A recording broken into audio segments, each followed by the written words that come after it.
Hello friends, good morning, जय जगन्नाथ।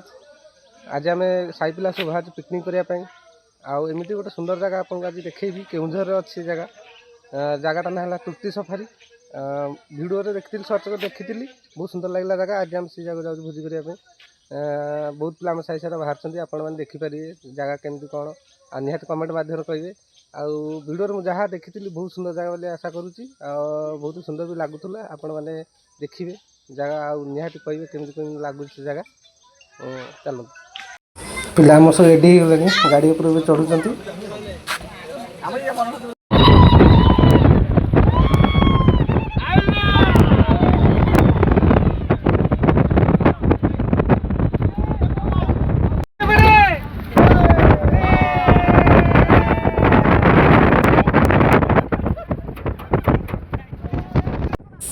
एटा है आंदपुर आम आंदपुर ब्यारेज केतबेले आंदपुर आसने देखिए ब्यारेज केते सुंदर।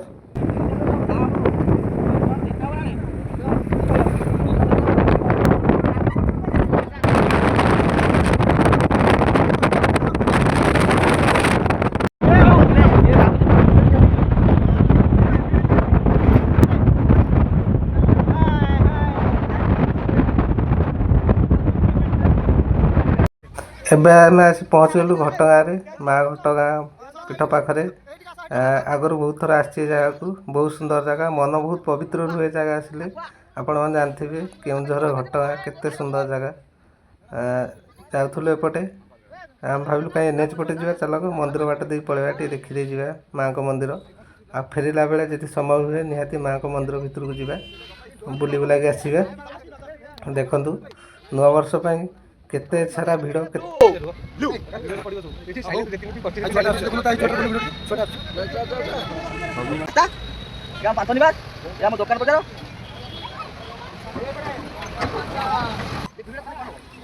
माँ को गेट माँ तारिणी पीठ घटगाँ देखि पार्टी केते सारा भक्त केते आड़ू आसुँच बाहर बहुत भिड़ नुआ वर्ष बहुत आड़ू लोक आसुँच।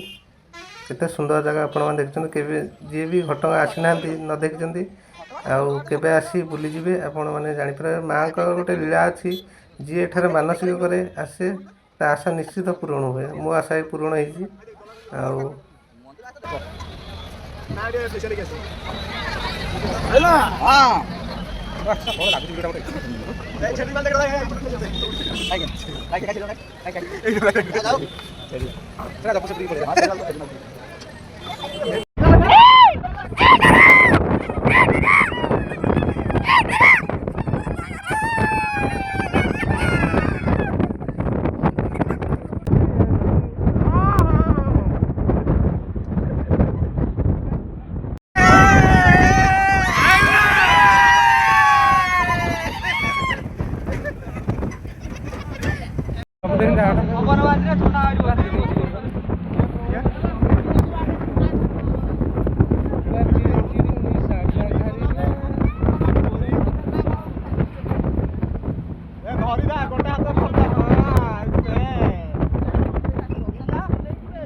बर्तमान आम आसी पहुँची गलु तृप्ति सफारी पाखापाखि गेट पाखे हो गलु।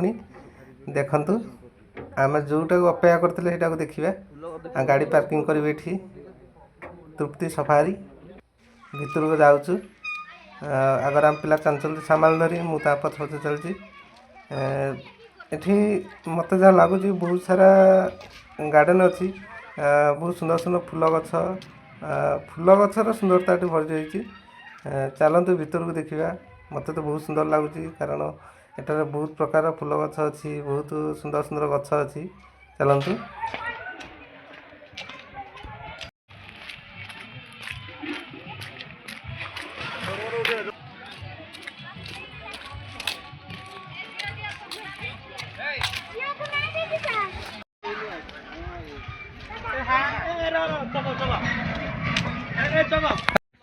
ये भोजी करिया सिस्टम भी बहुत बढ़िया अच्छी।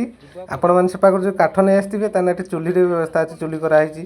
प्रत्येक टैब भी प्रत्येक चूल्ही पाखे गोटे गोटे टैब रोज पानी असुविधा किसी हेनी।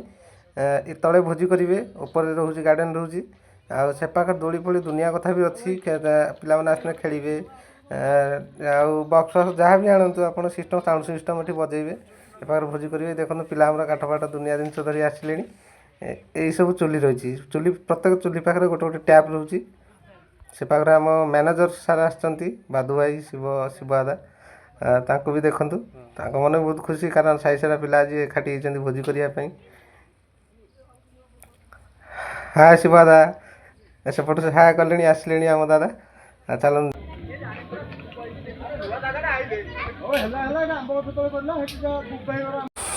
ଆପଣ ଭାବୁଛନ୍ତି କାହିଁକି ସାଉଣ୍ଡ ମୁଁ ମ୍ୟୁଟ୍ କରିଦେଉଛି, କାରଣ ଏଠି ବହୁତ ସାଉଣ୍ଡ ବାଜୁଛି, ବହୁତ ଗୀତ ଫୀତ ବାଜୁଛି, ଭିଡ଼ିଓ କପିରାଇଟ୍ ଆସିଛି ବୋଲି ସେଥିପାଇଁ ମୁଁ ମ୍ୟୁଟ୍ କରିଦେଉଛି। ମାନେ ବ୍ୟାକ୍ଗ୍ରାଉଣ୍ଡ ମ୍ୟୁଜିକ୍ ଯାହା ଥିଲା ମୁଁ ତାକୁ ହଟେଇ ଦେଇ ମାନେ ଏଡ଼ିଟିଂ କଲା ଟାଇମ୍ରେ ମୁଁ ନିଜେ ଭଏସ୍ ଦେଉଛି। ପିଲା ଆମର ଫଟୋ ଉଠାଇବାରେ ବ୍ୟସ୍ତ ଅଛନ୍ତି, ସମସ୍ତେ ଫଟୋ ଉଠାଇ ଚାଲିଛନ୍ତି, କାରଣ ଏଠି ଫଟୋ ଉଠାଇବା ପାଇଁ ବହୁତ ବଢ଼ିଆ ଅଛି। ଯାହା ବି ଫଟୋ ଏଠି ଉଠାଇବେ ବହୁତ ସୁନ୍ଦର ଲାଗିବ, କାରଣ ବହୁତ ସୁନ୍ଦର ସୁନ୍ଦର ଫୁଲ ଗଛ ଅଛି, ବହୁତ ଭେରାଇଟିର ଗଛ ଅଛି, ସେଥିପାଇଁ ଭଲ ଲାଗୁଛି। ପିଲା ଆମର ଦୋଳି ବି ଖେଳୁଛନ୍ତି ଏଠି ବସିକି, ସେପଟରେ ବହୁତ ପିଲା ଭୋଜି କରୁଛନ୍ତି, ସେ ଡ୍ୟାନ୍ସ ଫ୍ୟାନ୍ସରେ ବ୍ୟସ୍ତ ଅଛନ୍ତି। ଆଉ ପିଲା ସେଲ୍ଫି ବି ଦୁନିଆ କଥା ତା ଚାଲିଛି। ଏ ଛୋଟ ପିଲା ଆମ ସାଙ୍ଗରେ ଆସିଥିଲେ, ଏମାନେ ବି ବହୁତ ମଜା ନେଉଛନ୍ତି। ଆଉ ସେମାନେ କହୁଛନ୍ତି ଆମେ ବି ଡ୍ୟାନ୍ସ କରିବୁ, ଡ୍ୟାନ୍ସ କର। ଇଏ ହେଲେ ଆମ ହିରୋ ପିଣ୍ଟୁ, ଏ ପାଖେ ଦୋଳି ଖେଳୁଛନ୍ତି ଭାଇ ଆମର। ବହୁତ ସାରା ମଜା ଆସି ଚାଲିଛି, କେବଳ ଗୋଟିଏ ଜିନିଷ ପ୍ରୋବ୍ଲେମ୍ ହେଲା, ବ୍ୟାକ୍ଗ୍ରାଉଣ୍ଡଟା ଦେଇପାରିଲିନି। ଏଇଥିପାଇଁ ଯେ ଏଠି ବହୁତ ସାରା ସାଉଣ୍ଡ ଚାଲିଛି, ଗୀତ ଫୀତ ବାଜୁଛି, କପିରାଇଟ୍ ଆସିଯିବ, ସେଥିପାଇଁ ମୁଁ ବ୍ୟାକ୍ଗ୍ରାଉଣ୍ଡଟା ଦେଇପାରିଲିନି। ଏଇଟା ହିଁ ଟିକେ ଭଲ ଲାଗିଲାନି। ଏଠି ଭିଡ଼ିଓ କରିତେ ଭଲ, କିନ୍ତୁ ମ୍ୟୁଟ୍ କରିବା ପାଇଁ ପଡ଼ିବ। ଚାଲନ୍ତୁ ସମ୍ବିତ ଭାଇ ପଚାରିବା ଜାଗା ବିଷୟରେ, ସିଏ କହିବେ କ'ଣ କହିବା କଥା। ନମସ୍କାର, ଜୟ ଜଗନ୍ନାଥ, ଜୟ ମା ବରାଇ। ଆକ୍ଚୁଆଲି ଆଜି ଆମେ ଆସିଥିଲୁ ମା ବରାଇ ହୋଲ୍ସରେ ତୃପ୍ତି ସଫାରି ଆସିଥିଲୁ, ପିକନିକ୍ ସ୍ପଟ୍ ଗୋଟେ। ଭଲ ଲାଗିଲା, କିନ୍ତୁ ଏତେ ଖାସ୍ ବି ଲାଗିଲାନି। କ'ଣ ପାଇଁ ନା ଏତେ କିଛି ନାହିଁ ଏଠି, କେବଳ ଗାର୍ଡ଼େନ୍ ଛଡ଼ା ଆଉ କିଛି ନାହିଁ। ଆମେ ବ୍ୟାଚଲର୍ ପିଲା ଯେହେତୁ ଆମର ଟିକେ ଭଲ ହେବା ଦରକାର। ଛୋଟ ଛୋଟ ପିଲାମାନେ, ଖାଲି ଏଠି ଛୋଟ ପିଲା, ଆଉ କିଛି ନାହିଁ ଆଜ୍ଞା। ଆଉ ଦେଖନ୍ତୁ, ଯଦି ଆପଣ ଆସିବେ ଆଉ ଥରେ ଆସିବେ, ଦେଖିବେ କେମିତି ଲାଗୁଛି, କ'ଣ ଲାଗୁଛି କହିବେ ଆଉ। ଧନ୍ୟବାଦ। ଖାଉଛୁ ନା? ଚାଲନ୍ତୁ ସେପାଖେ ବୁଲି ଆସିବା, ପିଲା ଆମର କ'ଣ ରୋଷେଇ କରିଛନ୍ତି, କେମିତି କରିଛନ୍ତି। ଓ ଭାଇ, ଓ ମାଇ ଗଡ଼୍, ପିଲା ଆମର ରୋଷେଇ କରିବା ପାଖରେ ବ୍ୟସ୍ତ ଅଛନ୍ତି କିଛି ପିଲା। ସମିତ ଭାଇ ଆସି ଏଠି ବି ରୋଷେଇ କଲେଣି ବୁଲି ବୁଲି। ସିଏ ଭଲ ରୋଷେଇ କରନ୍ତି, ଦେଖନ୍ତୁ ଚିକେନ୍ ରୋଷେଇ ଚାଲିଛି। ଆଉ ଚିକେନ୍ ଏକଦମ ରୋଷେଇ କରନ୍ତି ସମ୍ବିତ ଭାଇ।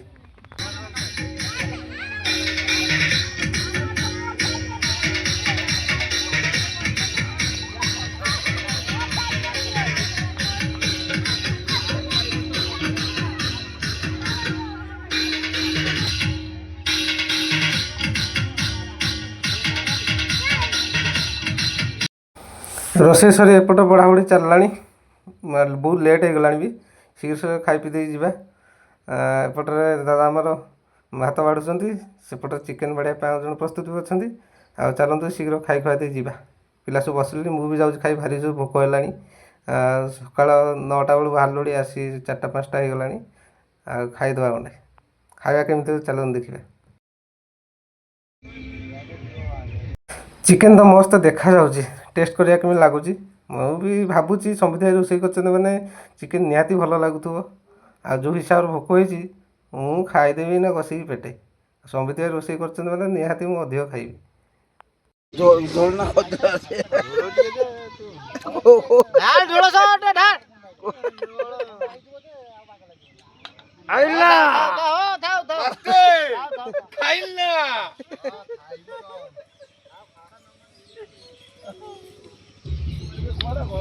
ବସିଲି ଖାଇବା ପାଇଁ, ଆଉ ଟେଷ୍ଟ କଲେ ବହୁତ ସୁନ୍ଦର ହେଇଛି ଚିକେନ୍ ସହ ସାଲାଡ଼, ଆଉ ବହୁତ ବଢ଼ିଆ ଲାଗୁଛି। ଖାଇଦେବା ଘଷି ପେଟେ, କାରଣ ସକାଳୁ ପହରୁ ଆସି ନାଚ ଗୀତରେ ଝଡ଼ିଗଲାଣି। ଭାଇମାନେ ବୁଲାବୁଲି ସରିଗଲା, ଆପଣମାନେ ଦେଖିଥିବେ ଜାଗା କେତେ ସୁନ୍ଦର, ମୋତେ ବି ବହୁତ ବଢ଼ିଆ ଲାଗିଲା। ଆପଣ ଯେବେ ବି ଆସନ୍ତି ନିହାତି ବୁଲାବୁଲି କରି ଯିବେ, ବହୁତ ବଢ଼ିଆ ଜାଗା, ଏତେ ବି ଖରାପ ନୁହେଁ, ଆପଣ ଆସିପାରନ୍ତି। କାରଣ ସନ୍ଧ୍ୟା ହେଇଗଲାଣି, ଆହୁରି ବହୁତ ଜାଗା ରହିଲା ବୁଲିକି ଦେଖିପାରିଲିନି। ଆଉ କେବେ ଆସିବି ଦେଖିବି। ରହିଲି, ଜୟ ଜଗନ୍ନାଥ, ଜୟ ମା ବରାଇ ମା। ଚ୍ୟାନେଲକୁ ସପୋର୍ଟ କରୁଥିବେ, ଲାଇକ୍ କରିବେ, କମେଣ୍ଟ କରିବେ।